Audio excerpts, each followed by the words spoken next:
ጊዜው አጭር ነው። ወጥቶ መግባት የለም፣ ተቀምጦ መነሳት የለም። እድሜያችን ከሸማኔ ሞርወሪያ ይልቅ እየቸኮለ ነው። ከሚሮጥ ሰው ይልቅ እየፈጠነ ነው። አሁን ታይቶ ኋላ የሚጠፋ እንፋሎት ነው። የጠዋት ላይ ጤዛ ነው ሕይወታችን። ተሰባሪ ሸክላዎች ነን። የመስከረም የጥቅምት አደይ አበባዎች ነን።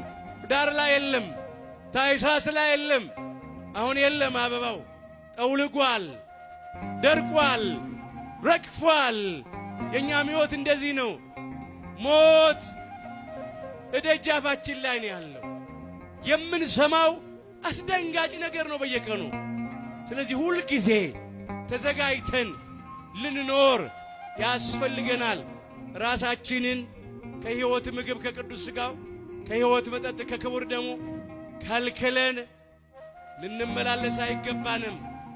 በተሰጠን ጊዜ ሃይማኖታችን አጽንተን ምግባራችንን አቅንተን ለንስሐ የሚገባ ፍሬ አፍርተን እንደ ቸርነት ነው እንጂ እንደ በደላችን አይሁን ብለን በተሰበረ ልብ በተዋረደ መንፈስ በትሕትና ሆነን ወደ ሕይወት ምግብ ወደ ቅዱስ ሥጋው ወደ ሕይወት መጠጥ ወደ ክቡር ደሙ እንቅረብ።